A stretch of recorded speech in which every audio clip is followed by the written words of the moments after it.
It's just after 6 in the morning on Lake Winnipeg. The start of the fall commercial fishing season for Desmond Batenchuk.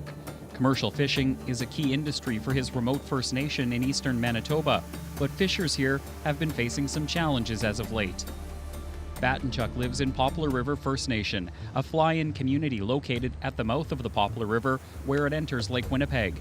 For the 43-year-old, this is more than just a job. It was just the way of life. My mom and my dad had their own quotas, and there was no cell phones, games, TVs when I was growing up, and where I fished all my life. Just a hobby for me. I don't consider it work anymore.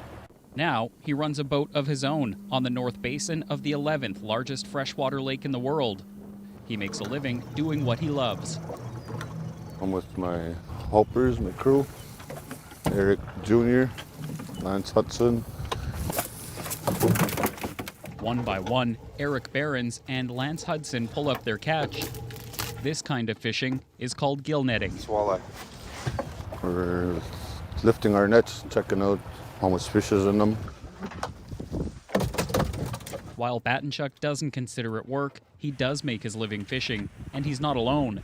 There are around 30 commercial fishers in Poplar River, which has a population of around 1,200. It's pretty important. A lot of people rely on it. They live off of it. The fishers are looking for walleye and whitefish.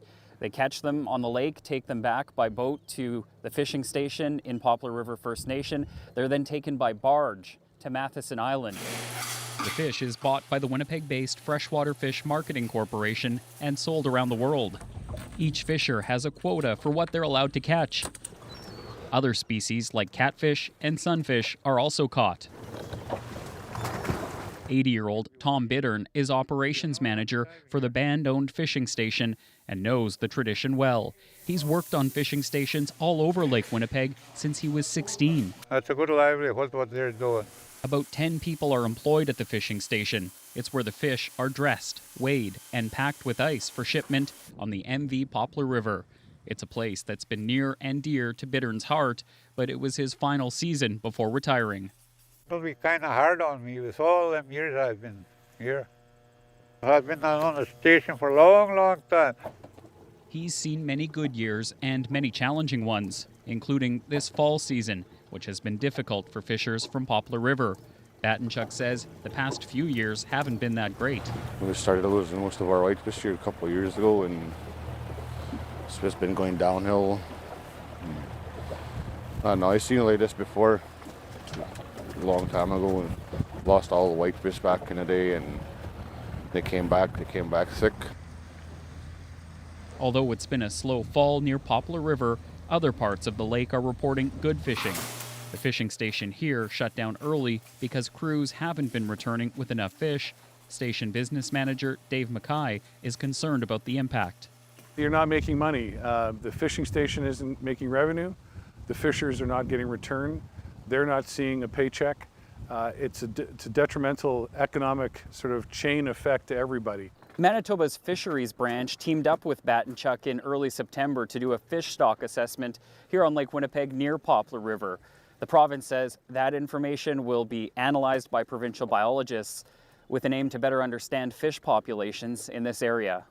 They're checking all the fish in that, and it's looking pretty good, they're saying, because of all the smelt in that was coming back, and all the walleye was all small, and they're all premature females. And then this next year or the year after, there should be lots around again. The health of the fishery and the lake are what Batenchuk relies on to make a living. Algae, zebra mussels, diluted sewage leaks from Winnipeg, and climate change are among his worries. It's pretty concerning. That's where we get, so that I live off of, eh? That's where I get my money in that. Getting younger fishers interested in the industry is also important for the community, but the startup costs to buy a commercial license, boat, and equipment can be prohibitive. Batenchuk has 2 adult sons who are interested in fishing and following in the family's footsteps. It's the greatest thing in the world. I love it. I've been doing it all my life. It's something I look forward to doing every year season. Like, I don't know what I'd do if I didn't fish. a tradition he hopes continues for years to come in the community. Josh Crabb, CBC News, Poplar River First Nation.